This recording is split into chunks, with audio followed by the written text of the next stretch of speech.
আমরা সংবাদ পেয়েছি আরেকটা দল চাঁদাবাজিতে প্রতিযোগিতা নেমে পড়েছে। এক চাঁদাবাজদের দলকে আমরা দেশ থেকে তাড়িয়েছি, আরেক চাঁদাবাজদেরকে দেশে প্রতিষ্ঠিত করতে নয়।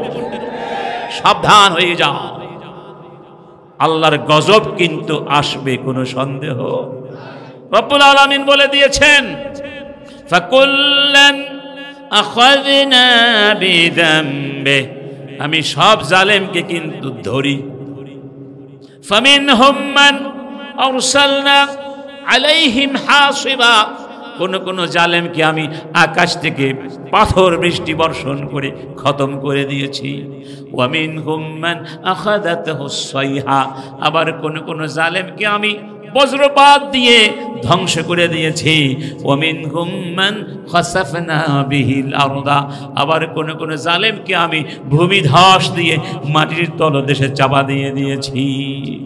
ওয়া মিনহুম মান আগরাকনা, অনেক জালেমকে আমি শরীর সমাধিস্থ করে দিয়েছি, পানির ভেতরে চুবিয়ে চুবিয়ে মেরেছি। ওয়ামা কানা আল্লাহু লিয়াযলিমাহুম, তোমরা আবার এটা ভেবো না আমি আল্লাহ জুলুম করেছি, আমি কাউকে জুলুম করি না। ওয়ালাকিন কানু আনফুসাহুম ইয়াযলিমুন, তারা নিজেরাই নিজেদেরকে জুলুম করেছে। ঠিক না বেঠিক? যদি তারা ব্যাংক লুটপাট না করত, আলেমদেরকে ফাঁসি না দিত, মানুষের হক কেড়ে না নিত, আর পাখির মতো মানুষের বুকে গুলি না ছুটত, আর ভোটটা চুরি না করত, তাহলে কি এরকম পালাতে হতো? তাহলে তাদের অপকর্মের শাস্তি তারা পাবেই পাবেই পাবেই। ওয়ালা তাহসাবান্নাল্লাযীনা যালামু ওয়ালা তাহসাবান্নাল্লাহা গাফিলান আম্মা কানু ইয়ামালুন, তোমরা মনে করো না জালেমদের ব্যাপারে আমি বেখবর, আমি বুঝি না, আমি গাফিল। না না, ইন্নামা ইউআখিরুহুম লিয়াউমিন তাশখাসু ফীহিল আবসার মুহতিগিনা মুকনিরি রুউসিহিম লা ইয়ারতাদ্দু ইলাইহিম তারফুহুম ওয়া আফইদাতুহুম হাওয়া। মাঝে মধ্যে আমি জালেমদেরকে কি করি? সুযোগ দেই, অবকাশ দেই। এমনও হতে পারে ওই পরকাল পর্যন্ত, তারপরে এমন ধরা ধরবো আর বেঁচে যাওয়ার কোনো পথ। ইয়াউমা ইয়া'আদ্দু যালিমু আলা ইয়াদাইহি, সেই দিন জালেমেরা আমার গজব আযাব সইতে না পেরে নিজেদের হাতগুলো নিজেরা কামড়ে কামড়ে খাবে। এই জুলুম কিন্তু রাষ্ট্রে যেমন হতে পারে, পরিবারেও হতে পারে। এই জুলুম ব্যবসা বাণিজ্যে হতে পারে, এই জুলুম কলকারখানায় হতে পারে, এই জুলুম বিচারাঙ্গনে হতে পারে, শিক্ষা প্রতিষ্ঠানে হতে পারে। এখানে সব ধরনের জালেমদের কথা বলা হয়েছে। তার মানে হলো মুমিনদের সমাজ কখনো জালেমের সমাজ হতে পারে।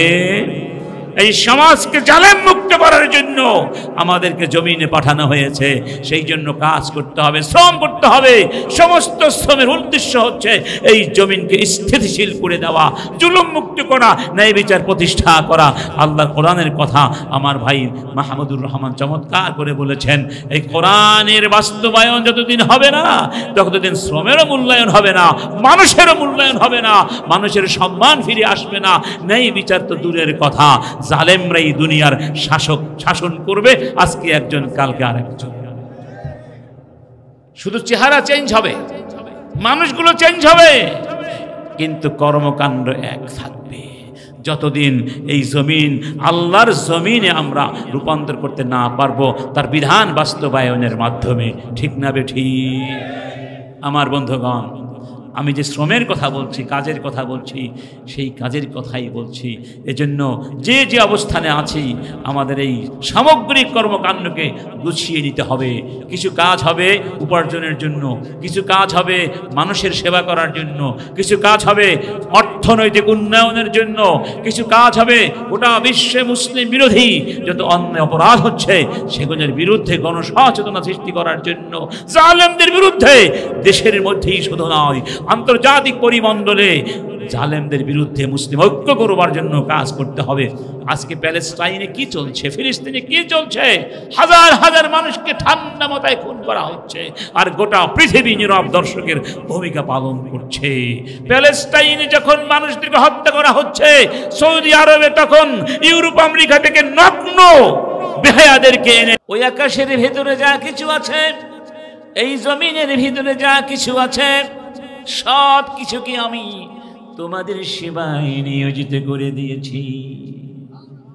তার মানে হলো এই মহাবিশ্ব তোমাদের সেবা করছে, তোমাদের জীবন ধারণ করবার জন্য, তোমাদের রিজিক সরবরাহ করবার জন্য যা কিছু প্রয়োজন আমি আকাশের পরতে পরতে, বাতাসের পরতে পরতে, এই জমিনের পরতে পরতে, সাগরের ভেতরে, ওই পাহাড়ের ভেতরে তোমাদের জন্য আমি অফুরন্ত রিজিক রেখেছি, অফুরন্ত নেয়ামত সাজিয়ে দিয়েছি। তোমাদের দায়িত্ব হলো এই জিনিসগুলোকে খুঁজে বের করে এনে মানুষের জন্য ব্যবহার উপযোগী করে এই পৃথিবীতে একটি সুন্দর মানব সভ্যতা নির্মাণ করবে। এই জমিনকে সাজিয়ে গুছিয়ে দেবে, এই জমিনকে ন্যায় বিচারে দিয়ে ভরে দিবে, এই জমিনকে ফুলে ফলে তোমাদের মাধ্যমে আমি সুশোভিত করবার জন্য গোটা বিশ্বকে তোমাদের জন্য সাজিয়ে দিয়েছি। এবার বলুন, শ্রম না করলে এই সৃষ্টি কি আমরা ব্যবহার করতে পারবো? পারবো? যেই ব্যক্তি মাইকটা নির্মাণ করেছে, মাইকটা আবিষ্কার করেছে, তিনি কি ঘুমিয়ে ঘুমিয়ে করেছেন না কষ্ট করেছেন? শ্রম করেছেন, দিন রাত সাধনা করেছেন, গবেষণা করেছেন কিভাবে একটা মাইক তৈরি করা।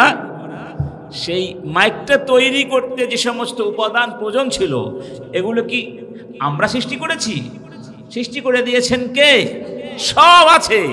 আমাদের দায়িত্ব হলো খুঁজে উদ্ধারণ করা, আবিষ্কার করা, সংযোজন বিয়োজন করে একটা বস্তু সত্তার নির্মাণ করে দেয়া মানুষের উপকারের জন্য। সুবহানাল্লাহ বলবো না? এই দায়িত্বটা আল্লাহ কাদেরকে দিয়েছেন? মানুষকে। তাহলে বুঝা গেল কোরআনের মধ্যে যত আমলের কথা বলা হয়েছে, শ্রম মানে আমল। শ্রম মানে কি? আমল। এই আমল শুধু নামাজের মধ্যে সীমিত নয়, এই আমল শুধু সিয়ামের মধ্যে সীমিত নয়, এই আমল একটা ব্যাপক অর্থ। নামাজ রোজা সহ মানুষের কল্যাণে কাজে লাগে, এই পৃথিবীকে বিনির্মাণের জন্য প্রয়োজন, পরকালে দুনিয়ায় প্রয়োজন, সব আমল এর মধ্যে আছে নাকি নাই? রাসূল মদিনায় গিয়ে মসজিদ নির্মাণ করলেন প্রথমে, ঠিক না? মসজিদ নির্মাণ করলেন লিল ইবাদাতির রুহিয়া, এখানে মানুষ ইবাদত করবে, আধ্যাত্মিকভাবে পবিত্র হবে। এরপরে আবার একটা বাজার, একটা মার্কেট তৈরি করলেন। সুবহানাল্লাহ বলবো না? কেন? তাহলে বোঝা গেল মার্কেট মানে বাজার, বাজার মানে ব্যবসা, বাজার মানে কারখানা, বাজার মানে উৎপাদন, বাজার মানে ক্রয় বিক্রয়, বাজার মানে অর্থনীতি, বাজার মানে ব্যাংক, ঠিক না? ঠিক। সব কিছুই কিন্তু বাজার ব্যবস্থার সাথে সম্পৃক্ত। তাহলে বাজার প্রতিষ্ঠা কেন করেছেন? যাতে করে মুসলিম উম্মাহ শুধু মসজিদে বসে না থাকে, বরং এই পৃথিবীতে ছড়িয়ে পড়বে, ছিড়িয়ে পড়বে, তারা আমল করবে, কাজ করবে, জাতিকে উন্নতির পথে নিয়ে যাবে, জাতির মধ্যে অগ্রগতি সাধন করবে। তাহলে বুঝা গেল এই নামাজের পরের স্থানটাই হলো দুনিয়ার আমলের জায়গা। রব্বুল আলামিন বলছেন, فإذا قضيت الصلاة فانتشروا في الأرض وابتغوا من فضل الله واذكروا الله كثيرا لعلكم تفلحون। যখন নামাজ শেষ হয়ে যাবে তোমরা মসজিদের মধ্যে বসে থেকো না, বরং আমার জমিনে ছড়িয়ে ছিটিয়ে পড়ো, এবং আমার জমিনের মধ্যে আমার অনেক অনুগ্রহ রয়েছে তোমাদের জন্য, সেই অনুগ্রহগুলো তোমরা খুঁজে খুঁজে বের করো। তবে আমি আল্লাহকে ভুলে যেও না, আমার স্মরণটা মনে রেখো, তাহলেই তোমরা সফল কাম হতে পারবে। অনেক মুসলমান আছে কাজ না করাকে সম্মানজনক মনে করে, কাজের মধ্যে সম্মান, কাজ না করার মধ্যে সম্মান। শ্রমের মাধ্যমে ব্যক্তিত্ব তৈরি হয়, শ্রমের মাধ্যমে সামাজিক অর্থনীতি মজবুত হয়। সামাজিক নিরাপত্তা সৃষ্টি হয় শ্রমের মাধ্যমে। আল্লাহ আপনার মধ্যে যে সম্ভাবনা সৃষ্টি করেছেন, আপনার মধ্যে যে শক্তি সৃষ্টি করে দিয়েছেন, সেই শক্তির সঠিক ব্যবহার হয়। শ্রমের মাধ্যমে মানুষের উপকার করা যায়, শ্রমের মাধ্যমে পরকালে জান্নাত পাওয়া যায়, শ্রমের মাধ্যমে আল্লাহর কাছে আপনি অফুরন্ত নেকির যোগ্যতা অর্জন করতে পারবেন। এক কথায় জীবন অচল হয়ে যাবে শ্রম ছাড়া। যদি আমল বা শ্রম না থাকে এই পৃথিবী চলবে? ব্যবসা চলবে? খাওয়া দাওয়া চলবে? ঘর দুয়ার থাকবে? এই পৃথিবীতে জীবন ধারণ করার জন্য অনিবার্য হলো শ্রম, আমল। তার নাম কি? এই জন্য ইসলাম আমলকে ইবাদতের মধ্যে গণ্য করেছে। সুবহানাল্লাহ। কয়েকজন সাহাবী এসে বললেন, ইয়া রাসূলুল্লাহ, এই উম্মতের মধ্যে আপনার পরে সবচেয়ে বেশি আমলদার, ইবাদত পরায়ণ অমুক ব্যক্তি। কি করে বুঝলে? একসাথে সফরে গিয়েছিলাম, সেই সফরে আমরা লক্ষ্য করেছি এই লোক সারা দিন রোজা রাখে, সারা রাত নফল নামাজ পড়ে, এরকম ইবাদত কাউকে আমরা করতে দেখিনি। অর্থাৎ আপনার পরে উম্মতের মধ্যে সেই ব্যক্তি সবচেয়ে ইবাদত পরায়ণ। রাসূল কারীম বললেন, এই ব্যক্তি যদি সারাক্ষণ নামাজ আর রোজার মধ্যেই থাকে, তাহলে তার পার্থিব দুনিয়ার যে কর্মকাণ্ডগুলো আছে, খাওয়া দাওয়া, অনেক কাজ থাকে না, লেনদেন, এগুলো কারা করেছে? তখন তারা বললেন, আমরা সবাই মিলে তার কাজগুলো করে দিয়েছি। জামা কাপড় ধোয়ার ব্যাপার আছে, অনেক ব্যাপার আছে, আমরা করে দিয়েছি। আছে না আমাদের দেশে কিছু আলেম ওলামা আমরা আছি না, পীর সাহেব আছি না, কোনো কাজে নাই, সব মুরিদরা করে দেয়, আমরা কোনো কাজ করতে চাই না, এরকম আছি না আমরা কিছু? এই পর্যায়ের রাসূল কারীম বললেন, তাহলে ইযান কুল্লুকুম আবাদু মিনহু, তাহলে জেনে রেখো তোমরা সবাই তার চেয়ে অধিক ইবাদত পরায়ণ। কথা ঠিক। অতএব আমাদের মায়েরা ঘরে রান্না বান্না করছেন, অনেক সময় মায়েরা মনে করেন এই কাজ করে লাভ কি, মাস্টার্স করেছি, এত লেখাপড়া করেছি, এরপরেও ওই আগুন ঠালা রান্না বান্না করা। অনেক সময় আমাদের অনেক মা বোন হতাশ হয়ে যান, নিরাশ হয়ে যান। কিন্তু যদি এভাবে চিন্তা করেন, এটি শুধু সাধারণ কোনো আমল নয়, এই আমল হচ্ছে একটা বড় মানের ইবাদত। যদি ইবাদত মনে করতে পারি, তাহলে আমাদের কাজগুলো কখনোই ছোট মনে হবে। তাহলে এক নাম্বার হচ্ছে ইসলাম এই আমলগুলোকে ইবাদতের মধ্যে গণ্য করেছে। এই দৃষ্টিভঙ্গি পৃথিবীর কোন ধর্মের মধ্যে নাই। সুবহানাল্লাহ বলবেন না? নামাজ পড়া কি ইবাদত, কাজ করা কি ইবাদত। যে কোনো কাজ। আমাদের নবী ছাগল চড়িয়েছেন। কি চড়িয়েছেন? ছাগল চড়িয়েছেন। ব্যবসা করেছেন। নবীরা মিস্ত্রি কাজ করেছেন। নবীরা শিল্প কারখানায় কাজ করেছেন।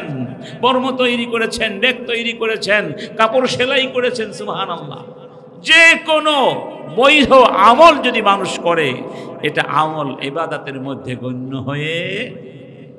একবার সাহাবায়ে কেরাম বিশ্ব নবীর সঙ্গে রাস্তা দিয়ে যাচ্ছেন, দেখতে পেলেন একজন ইয়াং যুবক ছেলে, অত্যন্ত বলিষ্ঠ দেহের অধিকারী। রাস্তার পাশেই তিনি তার ক্ষেত খামারে কাজ করছেন অত্যন্ত বলিষ্ঠভাবে।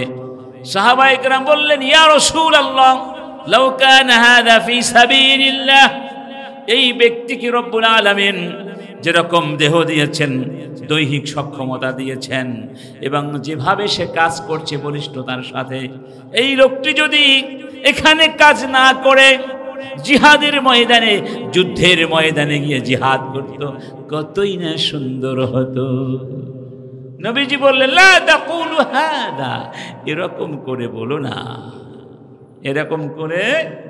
ইন কানা খারাজা ইয়াসআ আলা ওয়ালাদিহি সিগারান ফাহুয়া ফি সাবিলিল্লাহ, এই ব্যক্তি যদি এই জন্য শ্রম করে, এই শ্রমের মাধ্যমে হালাল উপার্জন করে তার সন্তান এবং পরিবারের ব্যয়ভার বহন করবে, তাহলে ফাহুয়া ফি সাবিলিল্লাহ, সেই ব্যক্তি সত্যি সত্যি আল্লাহর পথে জিহাদ করছে। ওয়া ইন কানা খারাজা ইয়াসআ আলা আবাওয়াইনি শাইখাইনি কাবীরাইনি ফাহুয়া ফি সাবিলিল্লাহ, আর যদি এই ব্যক্তি মা বাবার ভরণ পোষণ করবার জন্য কাজ করে, সেই ব্যক্তিও আল্লাহর পথেই যেন জিহাদ করছে। وإن كان يسعى خرج على نفسه ليعفها فهو في سبيل الله। যদি ব্যক্তি নিজের ভরণ পোষণ করবার জন্য কাজ করে, হালাল ভাবে উপার্জন করবে, জীবন ধারণ করবে, তাহলে জেনে রেখো সেই ব্যক্তি আল্লাহর পথেই সত্যি সত্যি জিহাদ করছে। সুবহানাল্লাহ। وإن كان خرج رياء ومفاخرة فهو في سبيل الشيطان। আর যদি মানুষকে দেখানোর জন্য, অহংকারের জন্য, আত্মম্ভীরতার জন্য, আল্লাহর জন্য নয়, হালাল উপার্জন করবার নিয়তে নয়, অন্য কোনো কারণ হয়ে থাকে, তাহলে সে আল্লাহর পথে জিহাদ করছে না, সে শয়তানের পথে আছে। নাউজুবিল্লাহ।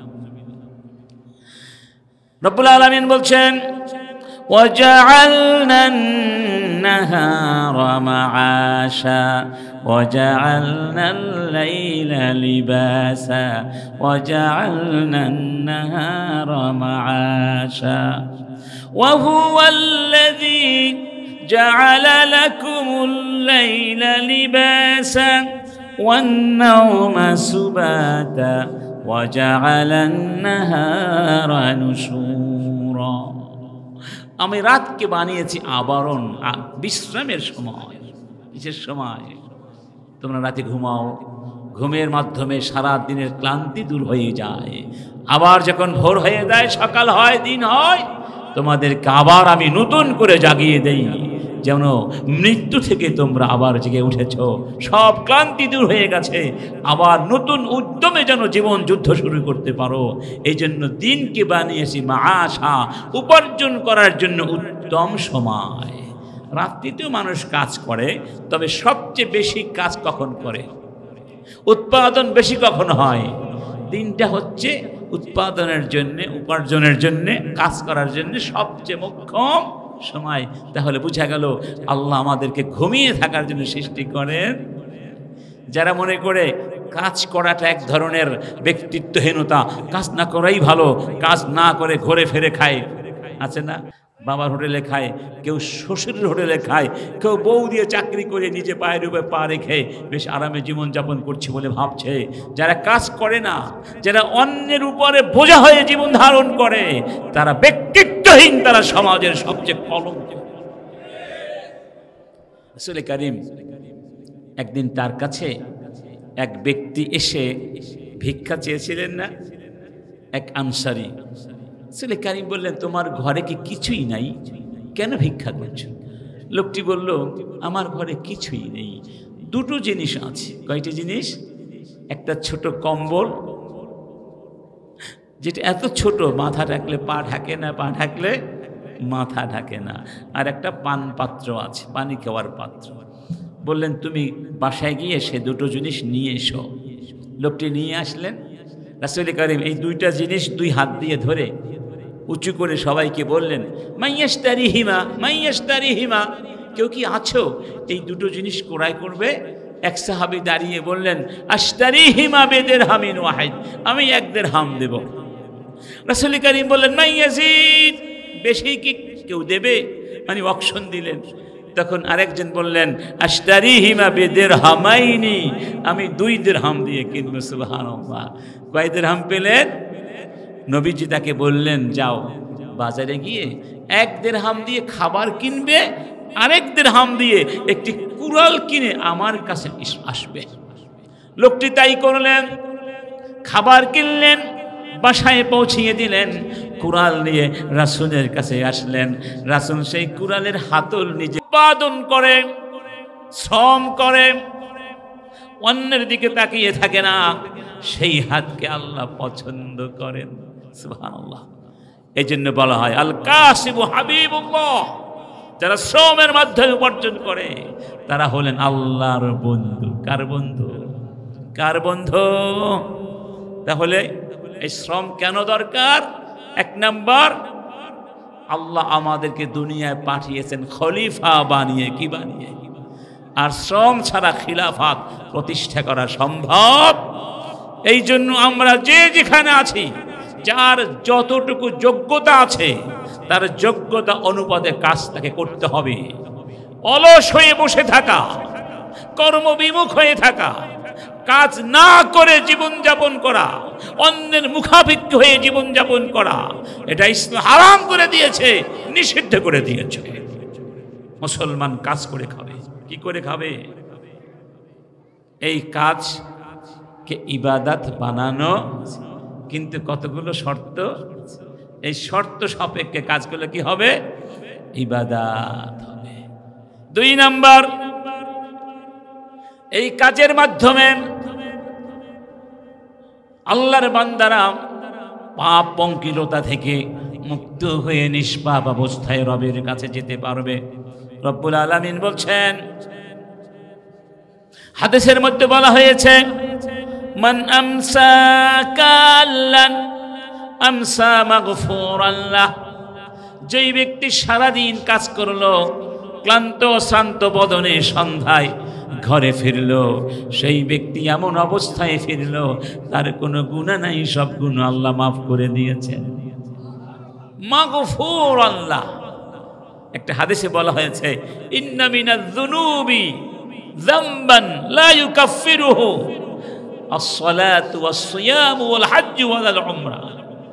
মানুষ যে গুনাহ করে, এই গুনাহগুলোর মধ্যে এমন কিছু গুনাহ আছে যেই গুনাহ হজ দ্বারা মাফ হয় না, নামাজ দ্বারা মাফ হয় না, যাকাত দ্বারা কি দিয়ে মাফ হয়? ইউকাফিরহু হুমুমুল আইশ। হুমুমুল আইশ, আমরা যে উপার্জন করি, চিন্তা করি না, টেনশন করি না, কিভাবে হালাল উপার্জন করব, কোথায় যাব, কি করব না করব, এই যে হালাল উপার্জন করার যে চিন্তা, এই চিন্তা দ্বারা সেই গুনাহগুলো মাফ হয়ে যাচ্ছে। আল্লাহ পাক কত রহম, কত রহিম আমাদের প্রতি, আমাদের জীবনের সব কিছুকে তিনি এত মূল্যায়ন করেছেন। সুবহানাল্লাহ। রব্বুল আলামিন বলছেন, ওয়াকুল ই'মালু ফাসায়ারাল্লাহু আমালাকুম ওয়া রাসূলুহু ওয়াল মুমিনুন। হে রাসূল, তুমি বলো, তোমরা কাজ করতে থাকো। কি করতে থাকো? এখানে আমল মানে শুধু নামাজে নয়, কাজ করো।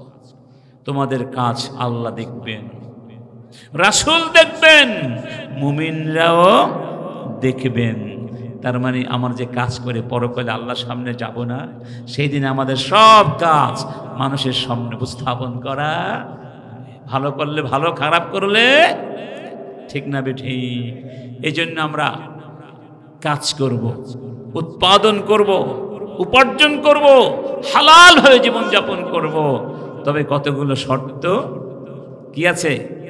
1 নাম্বার শর্ত হলো নিয়তকে বিশুদ্ধ করতে হবে। এই নিয়ত করতে হবে, আমি শ্রমের মাধ্যমে আল্লাহর দেয়া দায়িত্ব পালন করছি, আল্লাহকে খুশি করার জন্য কাজটা করছি। ইন্নামাল আমালু বিন্নিয়াত। সব কাজের শুরুতে এই নিয়ত করলে কাজের মধ্যে বরকত হবে এবং আল্লাহ পাক সেই কাজটিকে ইবাদতের মধ্যে গণ্য করে দিবেন। সুবহানাল্লাহ। 2 নাম্বার, ওই কাজটি হালাল হতে হবে। চুরি তো একটা কাজ, চুরি করলে গুনাহ হবে না, সওয়াব হবে। চাঁদাবাজি করাও তো একটা কাজ, চাঁদাবাজি করলে সওয়াব হবে না, গুনাহ হবে। ইসলামে কোনো চাঁদাবাজি আছে? সন্ত্রাস আছে? অবৈধ ব্যবসা, অবৈধ কাজের মাধ্যমে যা অর্জিত হয় সব হারাম। সব কি? সব কি? হারাম। আল্লাহ আপনার জন্য জমিনকে বশীভূত করে দিয়েছেন, সাগরকে আপনার জন্য বশীভূত করে দিয়েছেন, আকাশকে বশীভূত করে দিয়েছেন। কি জন্য? যেন আপনি হালাল জিনিস খেতে, যেমনটি শুরুতে বলেছিলাম, আল্লাহুল্লাযী সাখখারা লাকুমুল বাহরা, শুধু আকাশ নয়, জমিন নয়, সাগর পর্যন্ত তোমাদের জন্য, তোমাদের সেবায় নিয়োগ করে দিয়েছেন। কেন? লিতাজরিয়াল ফুলকু ফীহি, যেন সাগরে, নদীতে সাগরে জাহাজ চলতে পারে। সুবহানাল্লাহ।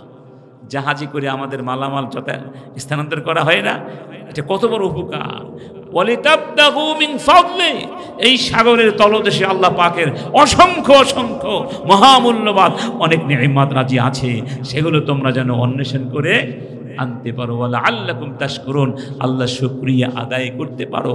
তাহলে প্রয়োজনে সাগরের তলদেশে যেতে হবে, আকাশে উঠতে হবে, জমিন ছিঁড়ে আল্লাহর নেয়ামতগুলো জমিনের ভেতর থেকে বের করে নিয়ে আসতে।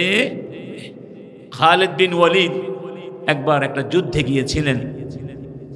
সেই যুদ্ধে অনেক দিন তারা শত্রুদের দুর্গ অবরুদ্ধ করে রেখেছিলেন, ঢুকতে পারছিলেন না। তিনি ওই দুর্গের বাহিরে হাঁটছিলেন আর বলছিলেন, তোমরা যদি ওই আকাশের মহাশূন্যে গিয়ে পালাও, সুরাইয়া নক্ষত্রের দেশে গিয়ে যদি পালাও, আমরা ওখানে গিয়ে তোমাদেরকে ধরে আনবো। আমাদের আল্লাহ ওই জায়গায় নিয়ে যাবেন তোমাদেরকে ধরে আনার জন্য। মানে আকাশে গিয়ে আল্লাহর দুশমনেরা পালালেও ওখান আকাশ থেকে আমরা তাদেরকে জমিনে ধরে আনবো। তার মানে আকাশেও যেতে হবে, সাগরেও যেতে হবে, সবকিছু করতে হবে কার জন্য? আল্লাহ সুবহানাহু ওয়া তাআলার জন্য। আমার বন্ধুগণ, 3 নাম্বার, এই উপার্জন দুনিয়ার শ্রম আমলের মাধ্যমে আল্লাহর জিকির ভুলে যাওয়া যাবে না। সম্পদের মোহে পড়ে আল্লাহকে ভুলে যাওয়া যাবে। রব্বুল আলামিন বলছেন, ওয়াদরিব লাহুম মাসালাল হায়াতিদ দুনিয়া কামাইন আনজালনাহু মিনাস সামাই ফাখতালাতা বিহি নাবাতুল আরদি ফাআসবাহা হাশীমান তাযরুহুর রিয়াহ ওয়া কানা আল্লাহু আলা কুল্লি শাইইন মুকতাদিরা। হে রাসূল, দুনিয়ার মানুষগুলোকে বলে দাও, এই পৃথিবী আর কিছুই নয়, আকাশের পানির মতো। যেই পানি দিয়ে জমিনকে আমি কি করলাম, জীবিত করলাম, সেই জমিনে সবুজ শ্যামল ফসল ফলল, কি সুন্দর দৃশ্য। কিন্তু বেশি দিন যায় না, কিছুদিনের মধ্যেই ওই সবুজ ফসলগুলো শুকিয়ে যায়, খড়কুটা হয়ে যায়। তারপরে বাতাস এসে সেই খড়কুটাকে অজান্তে অদূরে উড়িয়ে নিয়ে যায়। এই হচ্ছে তোমাদের জীবন। অতএব আমরা জমিনকে বিনির্মাণের জন্য করব না, আমরা এই সম্পদের পূজারি। এগুলো করব কার খুশির জন্য? আল্লাহকে ভুলে যাওয়া যাবে। ব্যবসা করছেন, নামাজের সময় হয়ে গেছে, সব বন্ধ করে মসজিদে চলে যাবেন, তাহলে আপনার ব্যবসা ইবাদত হয়ে যাবে। ঠিক না বেঠি? ব্যবসা করছেন, চাকরি করছেন, উপার্জন করছেন, যাকাত আদায় করছেন যথার্থভাবে, সঠিকভাবে, আপনার উপার্জন ইবাদত হয়ে যাবে। আত্মীয় স্বজনদের খোঁজ খবর নিচ্ছেন, হক আদায় করছেন, স্ত্রী বাবা মায়ের হক আদায় করেছেন, আপনার সব শ্রম ইবাদতের মধ্যে গণ্য। আল্লাহ পাক বলছেন, রিজালুল লা তুলহিহিম তিজারাতুন ওয়ালা বাইউন আন যিকরিল্লাহি ওয়া ইকামিস সালাতি ওয়া ইতাইজ যাকাতি ইয়াখাফুনা ইয়াওমান তাতাকাল্লাবু ফীহি আল কুলুবু ওয়াল আবসার। তারাই হলো আসল মানুষ, ব্যক্তিত্ব সম্পন্ন মানুষ, আমার প্রিয় জান্নাতি মানুষ, যাদেরকে ব্যবসা বাণিজ্য ক্রয় বিক্রয় দুনিয়ার এই দায়িত্ব আল্লাহর কথা ভুলতে দেয় না, নামাজের কথা ভোলে না, যাকাতের কথা ভোলে না, আল্লাহর জিকির ভোলে না। কারণ তাদের মনের মধ্যে আল্লাহর ভয় আছে, পরকালের ভয় আছে। তারা হলো আল্লাহর কাছে প্রিয় মানুষ। সুবহানাল্লাহ। রাসূল করিম প্রসিদ্ধ সাহাবী আমর ইবনুল আসের কাছে একজন লোক পাঠালেন, আমরকে বলবে এক্ষুনি চলে আসতে যুদ্ধের পোশাক পরে। আমর ইবনে আস যুদ্ধের পোশাক পরে চলে আসলেন। রাসূল তার দিকে গভীরভাবে তাকালেন, আবার চোখকে অবনত করে নিলেন, বললেন, আমর, আমি তোমাকে একটি অভিযানে পাঠাবো সেনাপতি বানিয়ে। আমি দোয়া করে দিচ্ছি যেন এই যুদ্ধে তুমি অনেক গনিমতের মালিক হয়ে যাও। অনেক সম্পদের মালিক হয়ে যাবে তুমি, আমি দোয়া করে দিলাম। রাসূলের দোয়া কি বিফল হতে পারে? সাথে সাথে আমর বললেন, ইয়া রাসূলুল্লাহ, মা আসলামতু রাগবাতান ফিল মাল, আমি অর্থের লোভে মুসলমান হইনি, ইন্নামা আসলামতু হুব্বান লিল্লাহ ওয়া আন আকুনা মা রাসূলিহি, আমি তো ইসলাম গো হারাম উপায় নয়, আল্লাহর খুশির জন্য। ঠিক না বে ঠিক? ঠিক না বে ঠিক? আমাদের বাংলাদেশের গত 16 বছরে কত হাজার কোটি টাকা চুরি হয়েছে, লুটপাট হয়েছে, লোপাট হয়েছে, ব্যাংকগুলো খালি করে দেয়া হয়েছে। কারা করেছে? কারা? কি জন্য করেছে? আরো খাবে, আরো বড় লোক হবে, বাড়ি করবে, গাড়ি করবে, তাদের এই সম্পদ তাদের জন্য জাহান্নামে যাওয়ার সিঁড়ি হয়ে গেল। আমরা সম্পদ উপার্জন করব হালাল পন্থায়, দুনিয়াকে নির্মাণ করব হালাল পন্থায়, শ্রম করতে হবে হালাল পন্থায়। ইন্নাল্লাহা তাইয়্যিব লা ইয়াকবালু ইল্লা তাইয়্যিবান, আল্লাহ হচ্ছেন পবিত্র, তিনি অপবিত্র জিনিস পছন্দ করেন। আল্লাহর কসম, মানুষকে জুলুম করে যারা ক্ষমতা কিংবা সম্পদ ঐশ্বর্য করে, আজকে অথবা কালকে তাদের পতন অনিবার্য, তাতে কোনো সন্দেহ। এই জমিনকে জুলুম মুক্ত করার জন্য আমরা কাজ করব, এই জমিনে আল্লাহর ন্যায় বিচার প্রতিষ্ঠা করার জন্য আমরা কাজ করব। ঠিক না বে ঠিক? ঠিক না বে ঠিক? আজকে আমাদের জন্য এক চরম শিক্ষার সুযোগ এসেছে। এই জমিনে যারা জুলুম করেছিল, নির্যাতন করেছিল, মানুষকে কথা বলতে দেয়নি, মানুষের ভোটের অধিকার কেড়ে নিয়েছিল, প্রতিবাদ করবার মতো অধিকার কেড়ে নিয়েছিল, সত্য বলবার অধিকার কেড়ে নিয়েছিল, তাদের কি পতন হয়নি? পতন হয়নি? এটাই তো ইতিহাস। কাম তারাকু মিন জান্নাতিন ওয়া উয়ুন وزروع ومقام كريم ونعمة كانوا فيها فاكهين كذلك وأورثناها قوما آخرين فما بكت عليهم السماء والأرض وما كانوا منظرين।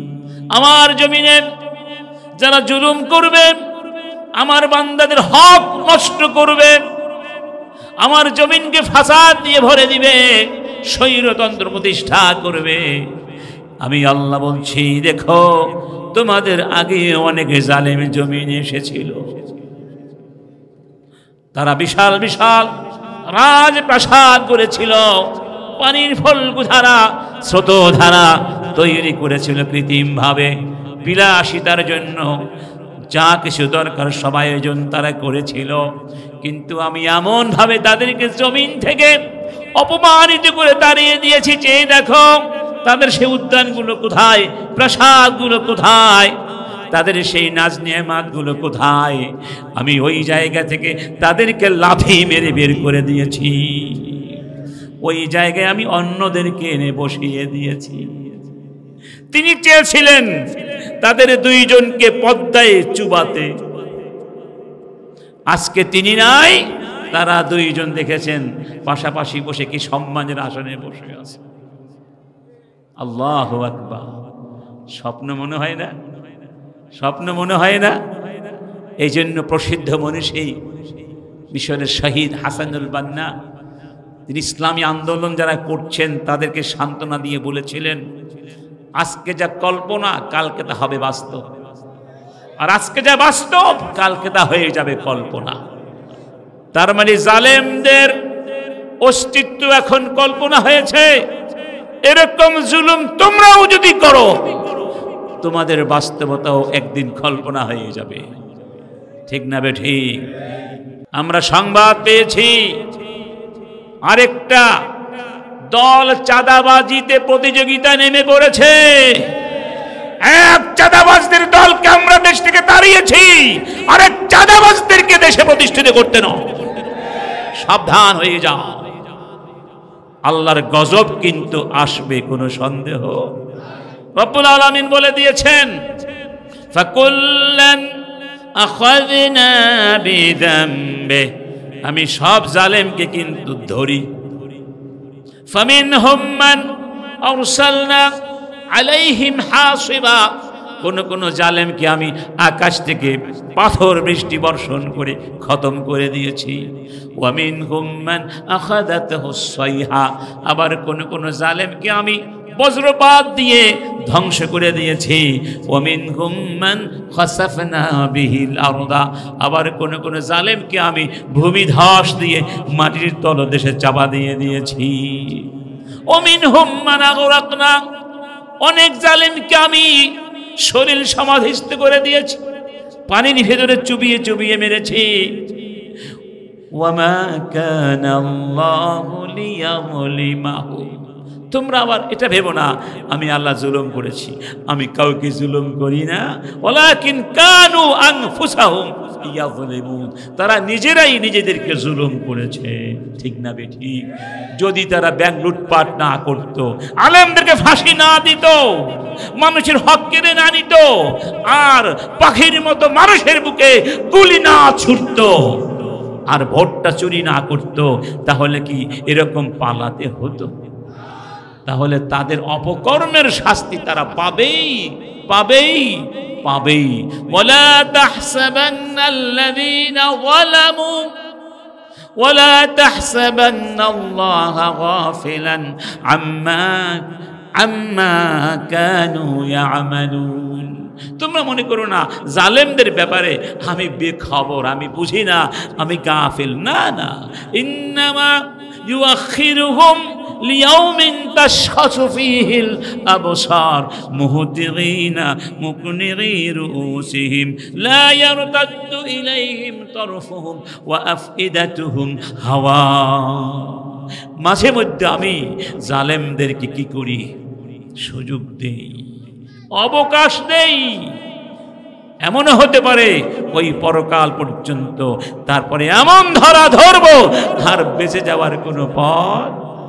ইয়াউমা ইয়া'আদ্দু যালিমু আলা ইয়াদাইহি, সেই দিন জালেমেরা আমার গজব আযাব সইতে না পেরে নিজেদের হাতগুলো নিজেরা কামড়ে কামড়ে খাবে।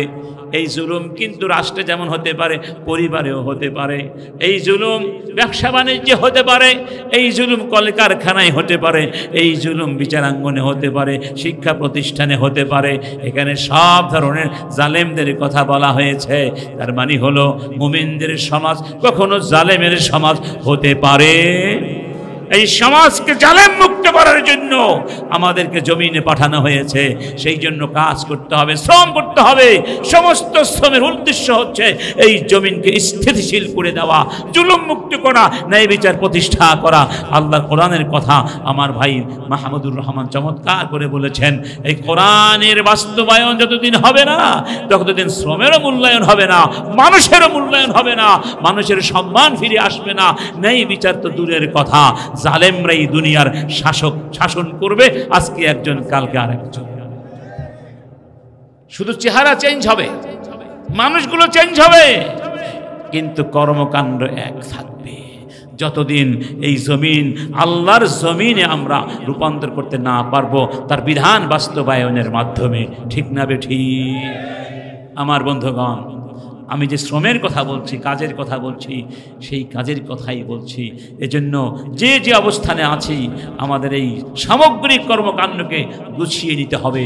কিছু কাজ হবে উপার্জনের জন্য, কিছু কাজ হবে মানুষের সেবা করার জন্য, কিছু কাজ হবে অর্থনৈতিক উন্নয়নের জন্য, কিছু কাজ হবে গোটা বিশ্বে মুসলিম বিরোধী যত অন্যায় অপরাধ হচ্ছে সেগুলোর বিরুদ্ধে গণসচেতনতা সৃষ্টি করার জন্য, জালেমদের বিরুদ্ধে দেশের মধ্যেই শুধু নয় আন্তর্জাতিক পরিমণ্ডলে জালেমদের বিরুদ্ধে মুসলিম ঐক্য করবার জন্য কাজ করতে হবে। আজকে কি চলছে? চলছে হাজার হাজার মানুষকে ঠান্ডা মাথায় হচ্ছে, আর গোটা পৃথিবী নীরব দর্শকের ভূমিকা পালন করছে। যখন মানুষদেরকে হত্যা করা হচ্ছে সৌদি আরবে, তখন ইউরোপ আমেরিকা থেকে নগ্ন বেহায়াদেরকে এনে নৃত্যের ব্যবস্থা করা হচ্ছে। ওরা নগ্ন নৃত্যের ব্যবস্থা করছে, আর এইদিকে ওরা মুসলমানদেরকে করে করে বোম্বিং করে করে মাটির সাথে ভবনগুলো মিশিয়ে দিচ্ছে। ওই মাটির তলদেশে পড়ে আমাদের ভাই বোনগুলো আর্তনাদ করছে, কাতরাচ্ছে। গোটা বিশ্বের মুসলিম শাসকেরা মুখের মধ্যে কুলু কেটে নীরব দর্শকের ভূমিকা পালন করছে, যেটা মুসলমানদের জন্য কত লজ্জাজনক। কাল কিয়ামতের ময়দানে যদি আল্লাহ আমাদের জিজ্ঞেস করেন কোথায় ছিলে তোমরা, তুমি তো ফেসবুকে একটা প্রতিবাদ করে পোস্ট দাও নাই, আছে নাকি নাই? ফেসবুকে কত পোস্ট দেয়, কত মানুষ কত আজে বাজে কথা লেখে, কিন্তু এই যে বিশ্বে মুসলমানদের করুণ অবস্থা, এর বিরুদ্ধে জনমত গঠন করা, জিহাদ ময়দানে নাজিল হওয়া, এই জন্য কয়েকদিন আমরা কাজ করছি আমার বন্ধুগণ। অতএব আসুন আমরা আল্লাহর জন্য এই জমিনকে নতুন করে বিনির্মাণ করতে চাই, যেটা হবে খিলাফতের জন্য, আল্লাহর জমিনে আল্লাহর দ্বীনকে বিজয়ী করবার জন্য। কারা কারা রাজি আছেন? আল্লাহ তুমি কবুল করো, আল্লাহ তুমি কবুল করো। আজকে প্রতিজ্ঞা নিতে হবে, অন্তত পক্ষে এই বাংলার জমিনে আর কোনোদিন কোন স্বৈরাচারকে জায়গা দেব না, আর কোনোদিন কোন জালেম এই জমিনে যেন জুলুম প্রতিষ্ঠা করতে না পারে। সেই জন্য আমরা প্রতিজ্ঞা হব এক একজন আল্লাহর সৈনিক খালিদ বিন ওয়ালিদ। রাজি আছেন? যদি এখনো রাজি না থাকেন,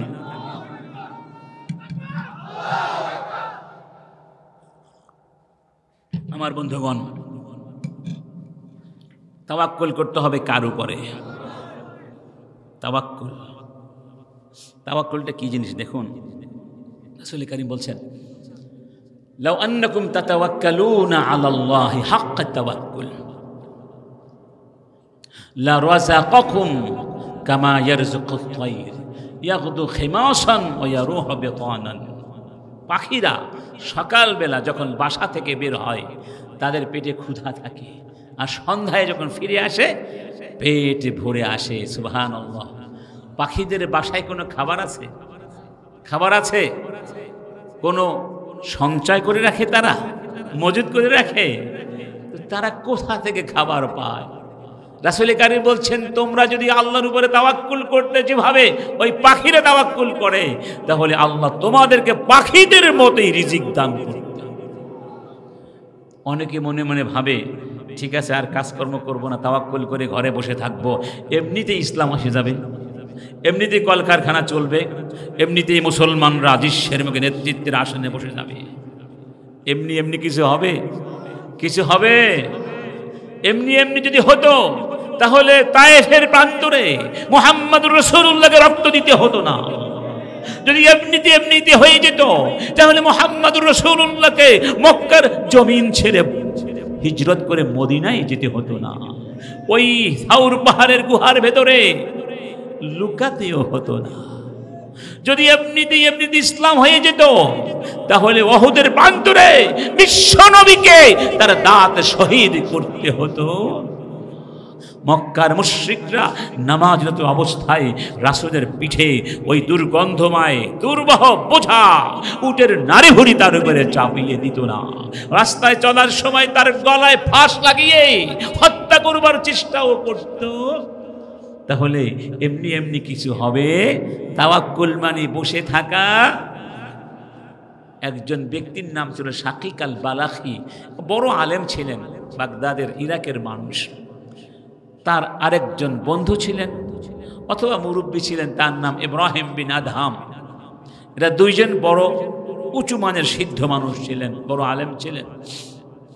শাকিক বললেন ইব্রাহিমকে, আমি সিদ্ধান্ত নিয়েছি আমি ব্যবসা করব। ঠিক আছে, খুব ভালো কাজ। তো শাকিককে ইব্রাহিম শহরের উপকণ্ঠে গিয়ে বিদায় দিলেন। বন্ধু ব্যবসা করতে যাচ্ছে, বিদায় দিয়ে আসলেন। এক সপ্তাহ যেতে না যেতে আবার তিনি ফিরে আসলেন। ইব্রাহিম বিন আদহাম জিজ্ঞেস করলেন, কি বন্ধু, তুমি যে ফিরে আসলে, ব্যবসা করতে যাবে না? শাকিক বললেন, আমি সিদ্ধান্ত চেঞ্জ করেছি এবং আমার নতুন সিদ্ধান্ত হলো আমি ব্যবসাও করব না, কোনো কাজই করব না, শুধু নামাজ পড়ব আর রোজা রাখবো, কোরআন পড়বো, তিলাওয়াত করব, জিকির আজকার করব, আমি কোনো কাজকর্ম করব। একেবারে পুরা ইউটার্ন। কেন, কি হয়েছে? শাকিক বললেন, আমি যখন যাচ্ছিলাম তো পথে মধ্যে আমার প্রকৃতির ডাক আসলো। আমি রাস্তা থেকে খানিকটা দূরে এক পাহাড়ের পাদদেশে নিভৃত জায়গায় গেলাম। হঠাৎ করে আমার চোখে ভেসে আসলো একটা কাক জমিনের উপরে পড়ে আছে, অসুস্থ, অন্ধ, প্রতিবন্ধক, উঠতে পারে না। ভাবলাম এই কাকটি কি খেয়ে বাঁচে, সে তো উঠতে পারে না, খাবারটা কোন জায়গা থেকে আসে? কৌতূহল ভরে অপেক্ষা করতে লাগলাম। হঠাৎ করে দেখলাম কোথা থেকে যেন একটি সুস্থ কাক ঠোঁটে করে এক টুকরা রুটি এনেছে। রুটি এনে ওই অসুস্থ কাকের পাশে বসে বসে খাচ্ছে, সেও খাচ্ছে, অসুস্থ কাকটিও খাচ্ছে। ওই দিন চলে গেল। পরের দিন আমি আবার অপেক্ষা করতে লাগলাম, আজকে কি খাবে। আবারও দেখলাম ওই কাকটি কোথা থেকে যেন রুটি নিয়ে এসেছে, খাবার নিয়ে এসেছে, নিজেও খাচ্ছে, অসুস্থ কাকটিও তার সাথে খাচ্ছে। এইভাবে একদিন নয়, দীর্ঘ 7 দিন ধরে আমি পর্যবেক্ষণ করে একই দৃশ্য দেখলাম।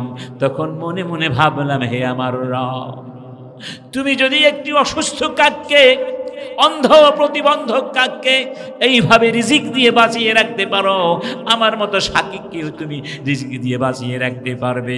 অতএব আর কোনো কর্মকাণ্ডের দরকার নাই, আমি শুধু ইবাদত করব, নামাজ তাসবিহ তাহলিল করব, আমি আল্লাহর পক্ষ থেকে রিজিকের অপেক্ষায় থাকব।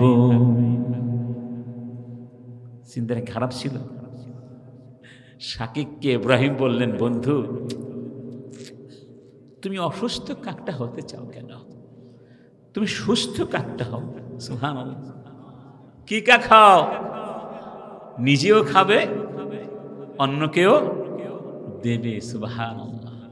এর নাম তাওয়াক্কুল। এর নাম কি? তাওয়াক্কুল মানে আপনি কাজ করবেন, কাজ করলেই যে আপনি টাকা পাবেন, রিজিক পাবেন তার কোনো গ্যারান্টি আছে? ফসল রোপণ করেছেন, বীজ রোপণ করেছেন, ফসল তো নাও হতে পারে। ফসল হবে কে দিলে? আফারাআইতুম মা তাহারুন আআনতুম তাজরাউনাহু আম নাহনুজ জারিউন। একটু খেয়াল করো তোমরা, তোমাদের ক্ষেত খামারে যে ফসল হয়, এই ফসল তোমরা ফলিয়েছ নাকি আমি ফলিয়েছি? লাউ নাশাউ লাজআলনাহু হুতামান ফাযালতুম তাফাক্কাহুন ইন্না লামুগরামুন বাল নাহনু মাহরুমুন। আমি চাইলে ওই ফসলকে খড়কুটো বানিয়ে দিতে পারি, সাইক্লোন দিয়ে, ঝড় দিয়ে সব ওই মাঠেই শেষ করে দিতে পারি। তোমরা তখন চিৎকার করে বলবে, সর্বনাশ হয়ে গেছে, খাবো কি? না খেয়ে মরে যাব, ঋণগ্রস্ত হয়ে গেলাম, সব ফসল ধ্বংস হয়ে গেল, আরে না খেয়ে মরে যাব। আমি চাইলে তা করতে পারি না, পারি না। তাহলে ফসলকে ফলিয়ে দিয়েছেন। তাওয়াক্কুল মানে হলো কাজ করে যেতে হবে। ফসল দিবেন কে? শ্রম করতে হবে, ফসল দিবেন কে? এই জন্য ছাত্ররা লেখাপড়া করবে, শ্রম দেবে, যেই লেখাপড়ার মধ্যে নকলের কোনো চিন্তা থাকবে। এই জন্য শ্রমের মধ্যে ইখলাস কি লাগবে? কি লাগবে? কি লাগবে? ইখলাসও থাকতে হবে। ইখলাস থাকলে শ্রমের মধ্যে বরকত দিবেন কে? এক ব্যক্তি রাত্রিবেলা বের হয়েছিলেন না, অনেক টাকা পয়সা নিয়ে দান করার জন্যে, রাত্রিবেলা যেন কেউ না দেখে, দেখলে আবার ইখলাসে ঘাটতি হতে পারে, রিয়া আসতে পারে, ঠিক না, অহংকার আসতে পারে। তো এক ব্যক্তিকে রাস্তায় পেলেন, তার হাতে সব টাকা দিয়ে চলে গেলেন। মনে মনে ভাবলেন, এই লোকটা মনে হয় গরিব হবে। সকালবেলা সবাই বলা বলি করতে লাগলো, কি যে হলো না, এখন অনেককে দেখা যায় চোরের হাতেও টাকা পয়সা দিয়ে চলে যায়। অর্থাৎ ওই ব্যক্তি কি ছিল? চোর, যার হাতে দান করেছে, সদাকা দিয়েছে। তো দানকারী চিন্তা করলো, মনে হয় আমার সদাকা কবুল হয় নাই, যে কারণে চোরের হাতে গিয়ে পড়েছে। চোর তো ভালো মানুষ না, আমি তো ভালো মানুষ খুঁজছিলাম, আজকে রাতে আবার দান খয়রাত করব। যারা ধনী মানুষ আছেন শুনুন কিভাবে দান করতে হয়। এবার তিনি এমন একজন ব্যক্তিকে দান করলেন, সকালবেলা সবাই বলা বলি করলো কি ব্যাপার, এখন দেখি মানুষ বেশ্যাদের হাতেও দান খয়রাত করে, মানে খারাপ মহিলার হাতে তার সদাকা গিয়ে পড়লো। লোকটা খুব মনে কষ্ট পেলেন, সর্বনাশ, আমার দান মনে হয় কবুল। আবার বের হলেন, আজকে তার সদাকা গিয়ে পড়লো এক ধনী ব্যক্তির হাতে। সবাই বলা বলি করতে লাগলো, এখন ধনীরাও দেখি দান খয়রাত পায়। কথা আছে না, তেল মাথায় তেল দেওয়া। তো 3 দিন 3 ঘটনা ঘটলো। এই ব্যক্তি মনে মনে ভাবলেন, আমার দান মনে হয় আল্লাহ কবুল করবেন না। মনে হয় রব্বুল আলামিন ওই ব্যক্তিকে জানিয়ে দিয়েছিলেন, হে আমার গোলাম, মনে কষ্ট নিও না, নিরাশ হইও না, হতাশ হইও না, আমি তোমার দান কবুল করে নিয়েছি। কিভাবে? যেই চোরকে তুমি দান করেছ, ওই চোর সিদ্ধান্ত নিয়েছে জীবনে আর কোনোদিন চুরি করবে না। কি করবে না? আর কোনো দিন চুরি করবে না, কারণ অভাবের তাড়নায় চুরি করেছিল, তার অভাব দূর হয়ে গেছে। তার মানে 2 টাকা 3 টাকা দান করেন নাই, এত বেশি দান করেছিলেন, তার অভাবটা মোচন হয়ে গেছে। সুবহানাল্লাহ। আর যেই মহিলা চরিত্রহীনা, সেই মহিলা তাওবা করেছে, সেই মহিলাও পেটের ক্ষুধায় অনৈতিকতার পথে পা বাড়িয়েছিল, আর কোনোদিন সে ওই পাপের জগতে যাবে না। যেই ধনী ব্যক্তিকে তুমি দান করেছ, সেই ধনী ব্যক্তি বড় লজ্জিত হয়েছে, বড় লজ্জিত হয়েছে, আর জীবনে কোনোদিন কার্পণ্য করবে না, তোমার মতো আল্লাহর পথে দান করবে। ইখলাস থাকলে সম্পদ কমে না বাড়ে, দান করলে কমে না বাড়ে। তাহলে আমরা উপার্জন করবো শ্রম নিজে খাওয়ার জন্য না, আল্লাহর বান্দাদেরকেও এই নেমাতের মধ্যে, এই নেমাতের সাইলাবে জোয়ারে তাদেরকেও অন্তর্ভুক্ত করব। একবার রাসূলের কাছে এক গরিব ব্যক্তি এসে সাহায্য চাইলেন। রাসূল কারীম বললেন, এখন তো আমার কাছে তোমাকে দেওয়ার মতো কিছু নাই আপাতত, তুমি একটা কাজ করো, অমুক সাহাবীর বাড়িতে যাও, সে হয়তো তোমাকে সাহায্য করতে পারবে। এই অসহায় ব্যক্তি ওই সাহাবীর বাড়িতে গিয়ে দেখতে পেলেন, সেই সাহাবী বাড়ির আঙিনায় পড়ে থাকা বা রাস্তায় পড়ে থাকা কিছু শস্য দানা, গম বা যা কিছু হোক, এগুলো একটা একটা করে আহরণ করছেন। পাখি ঠোঁটে করে উঠায় না, এরকম রাস্তাঘাটে অনেক ধান পড়ে থাকে না, চাল পড়ে থাকে না, বিশেষ করে যখন ধান কাটার মৌসুম আসে, এগুলো কি আমরা খোঁজখবর রাখি? এরকম কিছু জিনিস পড়ে আছে, তিনি অত্যন্ত আদরের সাথে, যত্নশীলতার সাথে সেগুলো একটা একটা করে আহরণ করছেন। তো ওই অসহায় ব্যক্তি, গরিব ব্যক্তিটি এই দৃশ্য দেখে দূরে অদূরে দাঁড়িয়ে দাঁড়িয়ে একটু হাসছিলেন। এই লোকটি, এই সাহাবী দেখলেন লোকটি হাসছে, বললেন, ভাই তুমি কে, তুমি হাসছো কেন একা একা? লোকটি বলল, আমি রাসূলের কাছে গিয়েছিলাম, রাসূল আমাকে আপনার কাছে পাঠিয়েছেন, কিন্তু আপনার অবস্থা দেখে তো মনে হয় আপনি আমার চেয়েও গরিব। আমার চেয়েও কি? আমার চেয়েও গরিব। আপনি কি কি সাহায্য করবেন? আমি কষ্টে হাসি, কার কাছে আসলাম? ওই লোকটি বললেন, এসো ভাই আমার সাথে এসো। তাকে একটি মাঠে নিয়ে গেলেন। সেই মাঠে অনেক উট ছিল। কি ছিল? অনেক উট। বললেন, এই উটগুলোর মধ্য থেকে যেটি তোমার পছন্দ সেটি তুমি নিয়ে যাও, মানে এগুলো সব আমার। ওই লোকটি করলো কি, দেখে শুনে নাদোষ নুদোষ ভালো মানের একটা গাভীন উটনি পছন্দ, চালাক আছে, ওই উটটি নিয়ে রওনা করলো। ওই উটের পিছে আরো 8টা উট রওনা করলো। কয়টা? সবগুলোই উটের সন্তান ছিল। এই ব্যক্তি বারবার শুধু পেছনে তাকায়, বারবার শুধু পেছনে তাকায়। উটের মালিক লক্ষ্য করলেন, তারপরে বললেন, ভাই তুমি ইচ্ছে করলে এই 8টি উটও সাথে নিয়ে যাও।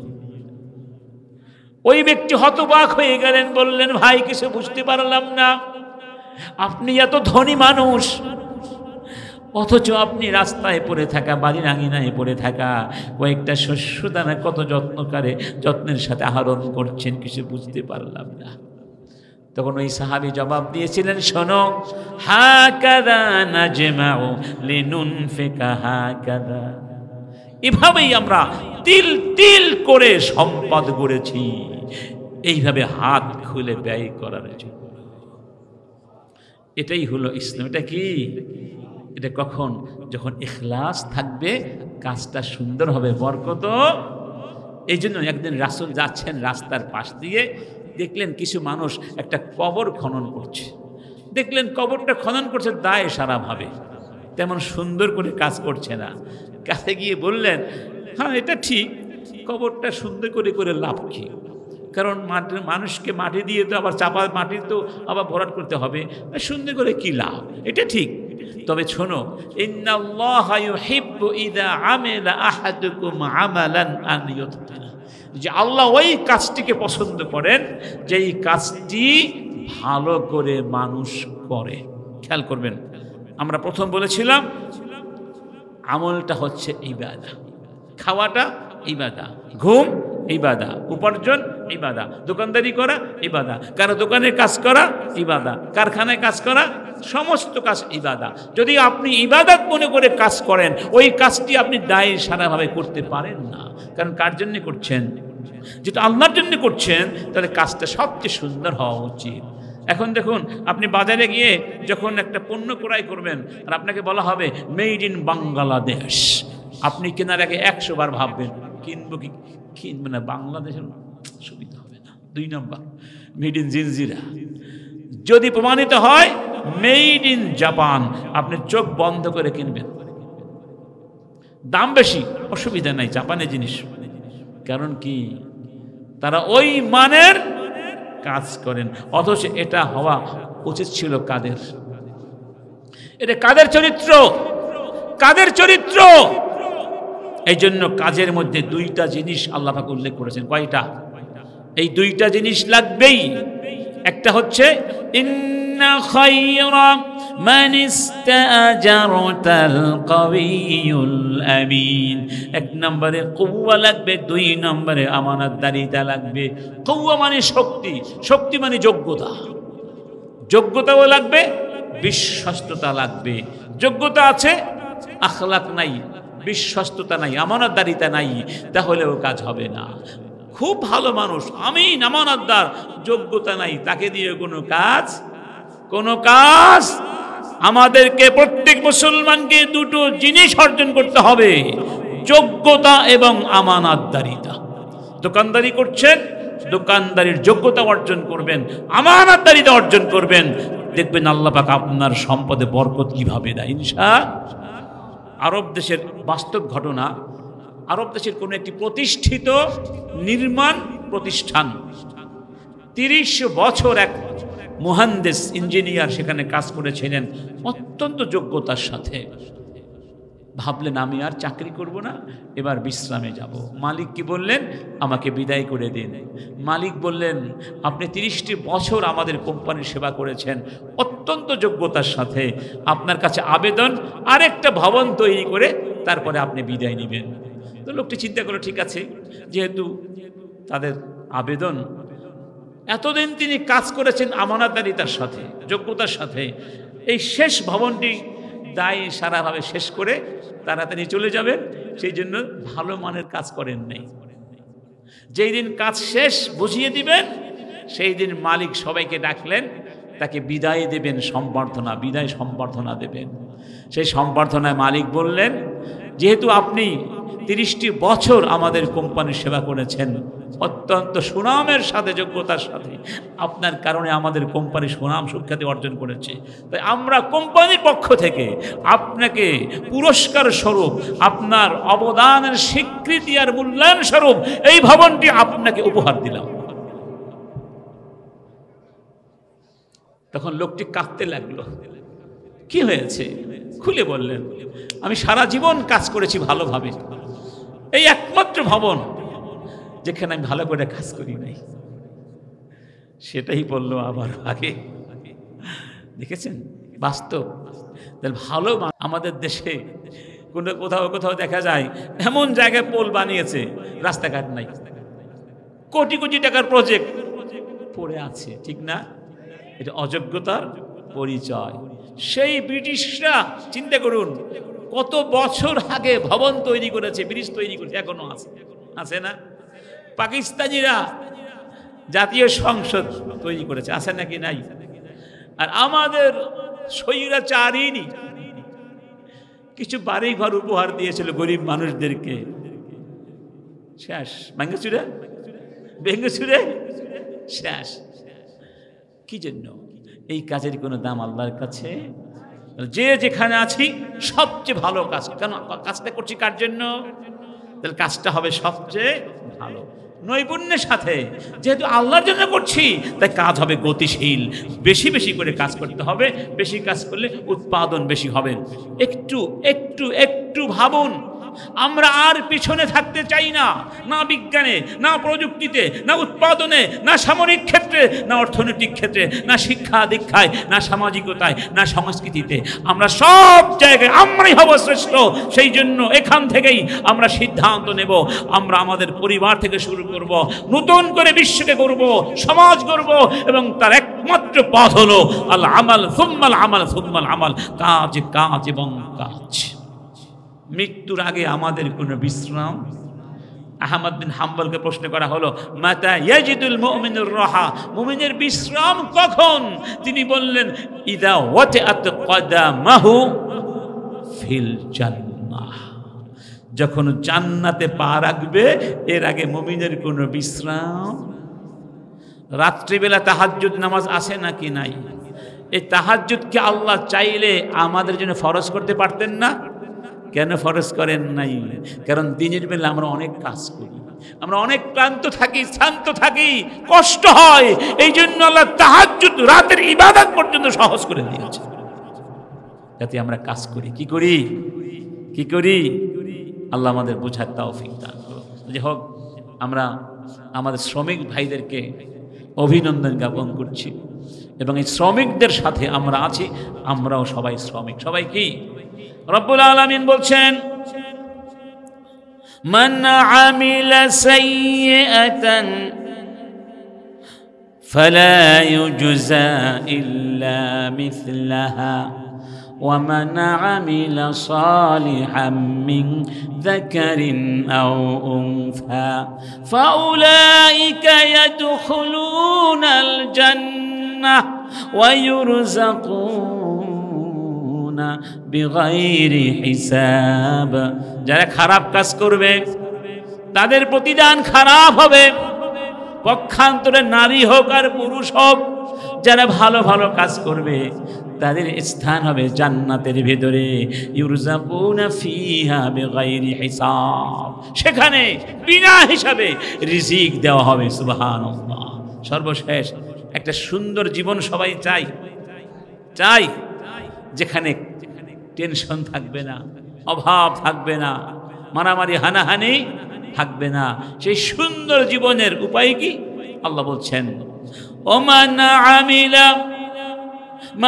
আমিলা সালিহাম মিন যাকারিন আও উনসা ওয়া হুয়া মুমিনুন ফালানুহয়িয়ান্নাহু হায়াতান তাইয়্যিবাহ ওয়া লানাজজিয়ান্নাহুম আজরাহুম বিআহসানি মা কানু ইয়ামালুন।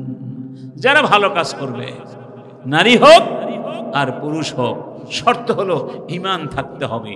সুবহানাল্লাহ। আমি কথা দিলাম তাদেরকে আমি একটা সুন্দর জীবন দিব, হায়াতান তাইয়্যিবা দিব, দুনিয়ায় দেব, পরকালেও, এবং তারা যা যা করেছে তাদের চেয়ে আরো বহুমাত্রায় উত্তম প্রতিদান তাদেরকে আমি দিয়ে ধন্য করে দিব। সুবহানাল্লাহ। অতএব সুন্দর জীবনের একমাত্র চাবি হলো আল আমাল, আল আমালুস সালেহ, ভালো কাজ। যারা যেখানে আছি, যেই কাজ করছি সেটা ভালো করে করতে হবে ইনশাআল্লাহ। রান্না বান্না করছেন, মন দিয়ে, মনোযোগ দিয়ে, যোগ্যতা রান্না বান্না করতে হবে, ঠিক না? উৎপাদন করছেন, সবচেয়ে ভালো জিনিস দিয়ে উৎপাদন করতে হবে। ধোঁকাবাজি করা যাবে, মান গাশশা ফালাইসা মিন্না, যারা ধোঁকাবাজি করবে তারা আমার উম্মত না। সোজা কথা। কে বলেছেন? মুহাম্মাদুর গস্য মানে ধোকা দেওয়া, পরীক্ষা নকল করাকে বলে গেস, এটাও গস্য, এটাও একটা ধোকা। তো ধোকাবাজি যারা করবে তারা রাসূলের উম্মত। ওজনে কম দেওয়া ধোকাবাজি করা, ঠিক না? জনগণের অধিকার না দিয়ে টালবাহানা করা ধোকাবাজি করা, ভাই বোনের অধিকার না দিয়ে টালবাহানা করা ধোকাবাজি করা। আছে নাকি নাই? কথা দিয়ে কথা না রাখা ধোকাবাজি করা, শিক্ষার নামে কুশিক্ষা অশিক্ষা দেওয়া ধোকাবাজি করা, বিনোদনের নামে নগ্নতা বেহায়াপনা দিয়ে জাতিকে যারা ধ্বংস করছে তারা জাতির সঙ্গে ধোকাবাজি আর বেঈমানি করছে না? এই জন্য নতুন করে শিক্ষা ব্যবস্থা করতে হবে, যে শিক্ষা শিক্ষিত হলে অন্তত আমাদের ছেলে মেয়েরা কোরআনটা বিশুদ্ধ করে পড়তে পারবে। আজকের এই প্রচলিত শিক্ষা ধারায় কোরআন পড়ার কোনো সুযোগ, এই শিক্ষা ব্যবস্থা ধর্মনিরপেক্ষবাদীরা তৈরি করেছিল। ওই বড় বড় মুস্তাসিরুনা শাহরিয়ার কবি ইনু মিনু, এগুলো সব শয়তানের চক্র। এই শয়তানের চক্র এই জাতিকে জাহেল বানাতে চেয়েছিল, এই জাতিকে জোর করে ওদের নাস্তিক্যবাদ গলদকরণ করাতে চেয়েছিল। আমরাও ভয় পেয়েছিলাম এই জাতি মনে হয় এই প্রজন্ম আর কোনোদিন মাথা উঁচু করে দাঁড়াতে পারবে, কিন্তু আল্লাহর কি কুদরত, ওরা 17 বছর ধরে যেই প্রজন্মকে শুধু শেখ মুজিব আর হাসিনা খাওয়াতে চেয়েছিল সেই প্রজন্মই তাদের বিরুদ্ধে আন্দোলন করেছে। তাহলে বুঝা গেল এই মাটি নাস্তিক্যবাদকে গ্রহণ করে না, এই মাটি বেঈমান দেশদ্রোহী ফ্যাসিবাদকে গ্রহণ করে না। এই মাটি কোরআনের ঘাঁটি, এই মাটি ইসলামের ঘাঁটি। আলেমদেরকে ওরা ফাঁসি দিয়েছে, আয়না ঘরে নিয়েছিল। আলেমদেরকে ধ্বংস করতে পারলেই তো ইসলাম ধ্বংস হয়ে যাবে, কিন্তু ধ্বংস করতে পেরেছে। বরং আল্লাহ পাক আলেমদের সম্মান আরো বাড়িয়ে বাড়িয়ে, আলেমরা এই দেশে আছে, পালায় নাই। তোমরা পালিয়ে প্রমাণ করেছ এই মাটির সঙ্গে তোমাদের কোনো রিক্ততার বাঁধন ছিল না, তোমাদের সম্পর্ক ভারতের মোদিদের সাথে। মোদিদের পা চেটে চেটে ক্ষমতায় ছিল। এই দেশের মাটিকে যারা ভালোবাসবে, এই দেশের মুসলিম উম্মার অনুভূতিকে যারা সম্মান করতে জানবে, ইসলাম নিয়ে যারা ব্যঙ্গ করবে না, আগামী দিন তাদের জন্য এই দেশকে উন্মুক্ত করে দেওয়া হবে। এমন কাউকে ভোট দেবেন না যারা কোরআনের বিরুদ্ধে কথা বলবে। রাজি আছেন? যদি আপনি কোরআনের বিরুদ্ধে কোনো শক্তিকে ভোট দিয়েছেন, তাদের পক্ষে কথা বলেছেন, আপনি জালেমের দোসর হিসাবে আল্লাহর কাছে কিয়ামতের ময়দানে অভিশপ্ত হিসেবে উত্থিত হবেন। সবাই একমত? আল্লাহ তুমি আমাদের সবাইকে বোঝার তৌফিক দান করো। আমি আর দীর্ঘায়িত করব না। সবশেষ কথা হলো, আমরা ইসলামকে ভালো করে জানার চেষ্টা করব ইনশাআল্লাহ। ইসলাম কোনো কল্পিত ধর্মের নাম নয়, ইসলাম বাস্তববাদী ধর্ম। জীবন যেখানে ইসলাম সেখানে। ইসলাম আমাদেরকে অলস বানায় নাই, অকর্মণ্য বানায় নাই। যেমন আপনার ওই যে সমাজতন্ত্র যিনি প্রতিষ্ঠা করেছিলেন কার্ল মার্কস, ইহুদির বাচ্চা ইহুদি, তিনি বলেছিলেন ধর্ম হলো আফিম। ধর্ম কি? ধর্মকে বলেছিল আফিম, মানে নেশার মতো। ধর্ম মানুষকে নেশার মতো অকেজো করে দেয়। এই কথা তোমার ইহুদি ধর্মের ব্যাপারে চলতে পারে, খ্রিস্টান ধর্মের ব্যাপারে চলতে পারে, যেখানে বৈরাগ্যবাদ স্বীকৃত। ইসলাম কোনোদিন আফিম বানায় নাই মানুষকে, আফিম সেবী বানায় না। ইসলাম মানুষকে ঘুমাতেও দেয় না, ঠিক না? ঠিক না বেটি? এই অর্থে ফজরের আজানে ঘুমাতে পারবে না, ওঠো নামাজ পড়তে যাও, ঠিক না? আবার কাজ করতে গিয়েছ, জোহরের আজান হয়ে গেছে, নামাজ পড়তে যাও। আবার আসরের আজান,